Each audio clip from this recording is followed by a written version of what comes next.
Good morning, friends. It's Saturday, and I'm back with Chapter 15 of my upcoming book, Campaign at Fort Stix. Now it's time to grab a snack, dim the lights, and let me take you into the mists of time with a story I call Tactical Relocation. I always liked to read, and one of my favorite times to read was early in the morning when I was eating my breakfast. Hardly surprising, I know, and somewhat of a stereotype, as I'm sure we can all relate to Dad sitting at the breakfast table with the morning paper. But I digress. I like to read because I've always had an insatiable need to learn something new. While I was never formally diagnosed, there is no doubt that all of my relatives, friends, acquaintances, and even people looking on from afar would agree that I was hyperactive. My mind never stopped, and I always wondered how someone could say they were thinking about nothing when asked. Even when you're thinking about nothing, you are thinking about nothing. When someone says to clear your mind, you're thinking about clearing your mind. To reach that Zen state of nothingness, to me, is impossible. Which is probably why my attention span could range from totally enrapt to squirrel. If I was interested in learning, you could not distract me. If I was not interested, good luck getting me to even acknowledge your presence. Which brings me to cereal boxes and fruit punch. What do these have in common, you ask? Cereal boxes have a limited amount of area for print, and as such, I would usually have to read and reread a cereal box multiple times before having eaten the entire box of cereal. This was resolved somewhat when I was able to get my mother to buy several boxes of different cereals at the same time, or getting a new one of a different type before the old one was empty. In this way, I could revolve my reading list with each new breakfast. But then, as so often happens, I was down to the last box of cereal. I had read the box so many times that even looking at it resulted in my recalling every bit of text on it. So when my mom made the mistake of leaving the fruit punch mix can on the table overnight, I found an opportunity to read something new at breakfast. I learned some very interesting things reading that can. First, the instructions recommended a cup of sugar per pitcher of fruit punch. With this, I heartily agreed, as I had been telling my mom for ages that half a cup of sugar in a pitcher was not enough, and here I had written proof to back up what I said. Then I learned that fruit punch mix could be sealed in straws and eaten directly while on the go. It was like the world suddenly lit up for me, and I not only knew how one of my favorite candy treats was made, but it dispelled the notion that I would get sick drinking fruit punch without ice, as Mom was always saying. I tried as long as I could remember to get her to give me fruit punch without ice, but she would not. I tried getting it in larger glasses so there would be more punch in relation to the ice, but she just added more ice. My pleas that the ice watered down the drink and kept it from tasting like it did when I got it at the drugstore lunch counter were met with deaf ears. I was doomed to drinking punch-flavored water. At least I was until I read that can. After reading the can and knowing how to make fruit punch for myself, I made it a point to make a pitcher as soon as I was done with breakfast. It was awesome! Suddenly, I had fruit punch at home that tasted like when I got it at other places. I was so happy about this that I grabbed my camping canteen and filled it with punch without ice after drinking a large glass of the heavenly concoction. I had just screwed the cap back on the canteen and was heading out the door to begin the day's adventures when Mom came into the kitchen for coffee. I was surprised to see her up that early and said bye before I escaped out the door. There was no doubt in my mind that she knew I was up to something. She always did, even when I was not up to anything, and I was not waiting around to get yelled at. I headed for Fort Stix, where I needed to grab my knife before heading off into the woods. I found an old rusty kitchen knife with a very thick blade in the weeds by the garage on one of my previous adventures. After testing it as a chopping instrument on various weeds and small trees, I determined it could be a useful tool. I spent most of the day sanding the rust from the blade and sharpening it as best I could to end up with a decent field knife. As an added bonus, it only took a whole roll of my dad's electrical tape to make a nice grip on the handle which fit my hand perfectly. It was my belief that one should always carry a good knife when venturing off into the woods. You never knew when you might have to cut vines out of the way on a trail, or maybe even fight off a dangerous beast if attacked. Luckily, I had not been attacked by any wild animals to this point, but you could never be too prepared. Sliding the sheath with the knife onto my belt, I headed for the woods and my first goal of the day. I was going to gather sassafras to make my very own first batch of root beer. One evening while sitting around the old stove with my grandpa, I told him I wanted to make my own root beer since I found Uncle Rudy's recipe. He explained how to collect the bark from sassafras roots and cautioned me to only take 1 or 2 small sticks from each tree so the tree would remain healthy. With this in mind, I entered the woods. It didn't take long to find a nice large sassafras tree, and I dug down a little way from the tree to find roots. I carefully cut a couple pieces from the root the size of my finger and scraped the bark into a small brown paper bag. In order to make a gallon of root beer, I needed a little less than 1 cup of root bark. Moving on to the next tree, I gathered more root bark, and before long, I had enough. Now for the tricky part. I had to cook it. It was not quite lunchtime yet, but I had been gone long enough that I was pretty sure Mark would have already had breakfast, and Mom would be watching her soap operas on television. That left only Dad to thwart my plans, but when I arrived back at the house, his truck was gone. Happily, I headed for the kitchen. There had been all manner of herbs, spices, and roots in the cupboards when we moved into the old farmhouse. After a quick inspection by Aunt Florence, it was revealed that they were all in fine condition and it would be a shame to throw them out. Of course, my mother rarely used any spices in her cooking, so they sat waiting for someone.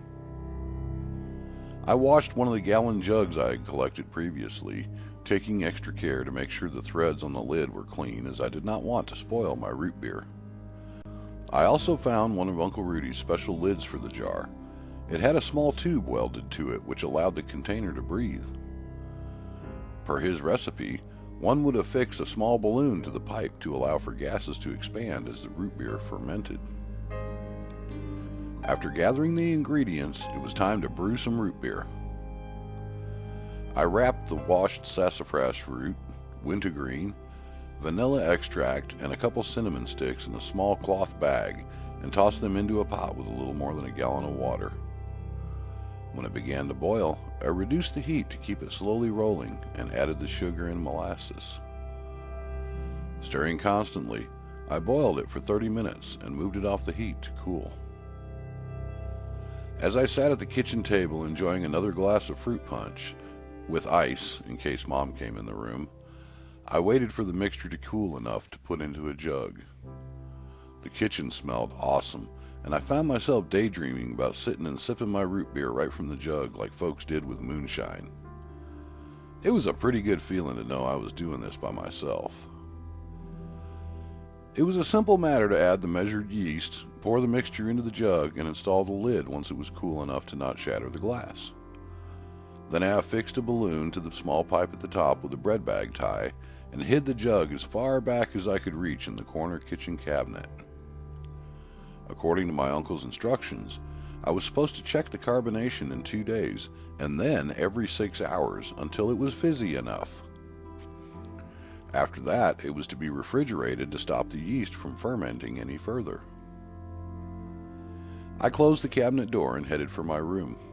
I wanted to check the status of our caterpillars and see if any had cocooned yet. Mark was not in our room, and I thought maybe he was in the room with Mom watching television. Although why, I could not guess, as I found nothing interesting about her soap operas. It was like listening to my parents fight in slow motion with other people joining in. There were 2 small whitish butterflies in the terrarium that looked more like moths to me, but I was still happy to see them. A few of the other caterpillars were now sealed in their cocoons, and the rest continued to slowly move along the carpet. Satisfied that my terrarium was doing well and progressing nicely, I went out to see about trying to get some honey from the bees in the garage. After reviewing my notes from the research I did in school, it was my understanding that one needed a source of smoke. The smoke, when blown in among the bees, would cause the bees to eat the honey and become too full to want to fight. It was their way of preserving what they had worked so hard to produce. I gathered up several quart canning jars and carried them out by the garage. Then, going into the garage, I found an old oil can with a spout and a flip-up lid. There was no oil or oil residue in it. In fact, it was quite dusty, and when I blew in it to clear the dust, it poofed dust back in my face. After a mild coughing fit, I tested the thumb pump of the can and was pleased to see it injected air into the can, making more dust come out the nozzle. The can was about the size of a small tea kettle, and I filled it half full with the now drying sassafras bark I used to make the root beer. Then I stuffed in a piece of paper and lit it with a match. The paper caught readily, and before long, the semi-dry wood began to smolder and smoke. As a precaution, I had put on a turtleneck sweater to protect me from bee stings. I did not, however, have a beekeeper's helmet to protect my face, and had to rely on a handkerchief tied on like a bandit's mask. Armed with the smoking can, I approached the opening in the wall where I knew the bees were. Several quick pumps with my thumb resulted in a flurry of bees exiting the hive and buzzing all around as the smoke filled the wall cavity. I stepped back to watch as they settled back down and pumped more smoke into the opening. I kept pumping smoke into the opening until I saw it coming out of the wall in cracks all the way to the back of the garage. Satisfied there should be enough, I stepped back to watch. Within a few minutes, I started to see bees crawling from the holes in the garage wall. They were moving slowly and looked like they were drunk on honey as they stumbled about erratically. I knew it was time to get the honey. Setting the smoke can down on the grass, I carefully pried a board loose where I knew the honeycomb was. Very few bees were flying around now, and they simply fell down further into the hive as I grabbed a piece of honeycomb. I scraped the wax caps off and filled 2 jars in no time. Placing the honeycombs back in the wall, I put the board back on and pried off another. Again, I started the process of filling my last jar. Just as I was screwing the cap back on, I heard a noise behind me. "What are you doing there?" Grandpa asked. I turned around to see him, and at the same time noticed the grass by the garage was on fire, and it was starting to burn the garage wall. I grabbed my honey jars and stumbled back into the yard as he ran up and grabbed the water hose I used to water the garden. I was too dumbfounded to do anything but watch as he used the hose to put out the fire. When he was done, he saw the oil can and picked it up. Looking inside at the smoldering tree bark, he looked at the beehive and then to me standing there holding 3 quarts of honey. "You almost had a real mess there," he said, smiling. "I saw the smoke from my garden and came to see what was happening. Good thing I did." "Sorry, Grandpa," I said quietly. "I didn't realize the can could set the grass on fire." "It's okay," he said. "No harm done except to the grass. You make this smoke can?" "Yes, sir," I said, smiling and feeling proud. "That's a pretty nice trick, turning an oil can into a smoker." He set it on a steel barrel lid next to the garage where it could do no harm. "Let's see what you got there." He took one of the sticky jars from me and opened it. Smelling the contents, he stuck his finger in and took a taste. "That's some real fine honey." I put the last piece of honeycomb back in the wall and closed up the loose board. I knew the bees would repair and refill the honeycomb as soon as they were covered up again, and I could come back for more later. As we turned to go into the house and put the honey away, I noticed my mom standing by the screen door. When we got inside, I could see she was shaking nervously. Grandpa took her by the arm, telling her it was okay, there was no harm done, and then helped her to make a cup of coffee. I washed the outside of the honey jars and put 2 in the cupboard while giving the other to my grandpa. He told me to run off and play because he needed to talk to Mom. Once I was out of sight, I heard Mom telling Grandpa that she did not know what to do about him. He was forever getting into things and stirring up trouble, and she did not think she could take any more. He told her it was hard to deal with an active boy while still recovering from having a baby, and suggested she should ask for help. It was not until I heard her say, "And today he almost burned down the garage," that I realized she was talking about me. My grandpa defended me, saying I had made a real good smoker to get the honey, and it really was not my fault that the dry grass caught on fire. He even opened a jar of honey I gave him and offered her some, saying it was the best honey he had tasted in a while. But she was still upset. Mom said she knew I was a good boy, but was just too active for her to keep up with. I wandered off into the woods to think. I never meant to start a fire, and had not even considered it a possibility since I was only using smoke. I had no idea the can would get hot enough to set the grass on fire. Grandpa had been right, of course. I almost had a real mess on my hands. What could I have done if the garage had burned down? Sometimes what seems like a really good idea, which will produce a lot of fun or get what you want, turns out to be not such a good idea. Sometimes, despite the idea having the desired result, you were left feeling like somehow it was not really worth it. And at that moment, collecting honey was feeling like one of those ideas. How could something so good go so wrong? The light was beginning to fade, and I knew it was time to head back to the house. Despite being very familiar with the woods, I did not want to be caught out in them after dark, as there was no telling what manner of wild beasts I might encounter. As I emerged from the woods, I saw an unfamiliar van parked in the driveway behind my dad's truck. I figured it must be one of my dad's customers inquiring about having work done on their vehicle, so I avoided the garage and headed into the house to see what we were having for dinner. In the dining room, I found my Uncle Pete, Aunt Pat, my 3 cousins, and my family all seated around the table. They looked up as I walked in, and Mom pointed to a chair next to Dad where there was a plate of fried chicken and fixins waiting for me. I said hello and quietly took my seat. I was hungry, but now I was also excited. My cousins were here, and I could not wait to show them Fort Stix in the woods. "How would you feel about coming to stay with us in Wisconsin for a while, Kevin?" my uncle asked. "Maybe spend time on the farm until we come back for the 4th of July. I did not even have to consider it. I knew it would be a great time there in Wisconsin with my cousins. They had a very large farm I had visited for a few days back when I spent the summer with my grandmother in Lake Station. "I would like that very much," I said calmly while looking my uncle in the eye. He was a stern man who brooked no disrespect, but he was also a very family-oriented man who I respected. "Then it's settled," he announced, pushing his plate away and putting his cigarette rolling machine on the table. "When we head for home, you will accompany us. When you finish eating, go and put some clothes in a bag to take with you," my mother said. "Make sure you have at least 5 each of pants, shirts, underwear, and socks." I looked across the table to my cousins, grinning. The oldest, Mark, smiled at me, while the middle cousin, Mike, gave me a knowing grin, and the youngest, Paul, just kind of smiled and kept eating.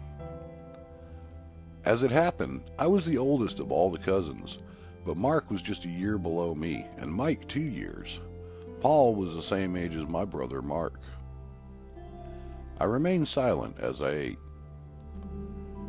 Normally, I would be full of conversation, but I knew my uncle expected kids to be seen and not heard unless spoken to. And even though I was in my home and not his, it came naturally. While my cousins were by no means neglected, they did grow up in a very different environment from my own. Where I was involved in all family discussions about what we would be doing or eating, they were not, and were expected to do as they were directed. When I finished eating, I went into my room and packed a gym bag with my clothes. As an afterthought, I put my skateboard in the bottom under the clothes and threw in a few of my outdoor magazines to read. I knew my uncle hunted and fished, but was unsure if he would have magazines like I like to read. I was just zipping the bag shut when my mother called me that it was time to go. I walked to the kitchen where my uncle waited and followed him silently to the car. Even though I had in mind I was going on an adventure, there was a solemn tone to the air, and I was not sure if it was just my stern uncle or because of the fire earlier. Mom and Dad stood at the window of the car to say goodbye to my uncle, and then we were off into the night. I settled back in the seat and looked out the window, wondering what lay ahead. I knew there were a lot of places on their farm I had not yet explored, and I was especially interested in getting into the barn where the hay was stored. I sat in the rearmost seat of the van with my cousin Mark, and we talked quietly, catching up with each other. It had been nearly 3 years since I last saw him. As it turned out, they had not been home in over 2 weeks, as they were just returning from vacation in Florida. My uncle had called my grandmother to update her on their travel progress, when she told him to call my mom, and they worked out together that she could get a break if I went to stay with them for a while. Of course, Mark let me know that he had overheard his mother and father talking about this as they drove earlier in the day, and no one had said anything to him about it. I nodded in understanding, as I knew adult matters were not discussed with kids in my uncle's family. Mark drifted off to sleep before we even got to the main highway, and looking out the window, I was reminded of a few summers back when my grandmother and grandfather were taking me back home to Arizona. That had been a wonderful summer, and it was the last time I had seen or spent time with my cousins. Even though we now lived in Indiana, much closer to them, the only time my family got together with my mom's family was at Christmas at my grandmother's house. During the summer I spent with my grandmother, we had spent more time together as my uncle brought his family to stay in Lake Station for about a week around the 4th of July. We helped Grandpa in the garden and played in the sprinklers when the grass cutting was done. On rainy evenings we went out in the yard with flashlights to catch night crawlers for fish bait. Although, I do not remember actually going fishing. Sure, we spent time at Lake George swimming, but not fishing. The thrum of the tires on the highway was relaxing as the streetlights swept by, casting their glow momentarily as we passed. Flashing bright, then dim, over and over. It was kind of hypnotic, and I found myself getting sleepy as I thought about wandering in the woods and fishing in hidden away places. Then, as if someone turned out the lights, it was dark, and I slipped away into dreamland where big fish waded in every still pool and mighty elk bugled from the alpine ridges. I hope you enjoyed this look into campaign at Fort Stix. That's all for now, but I'll be back again next week with another story, just for you. Until then, sleep well.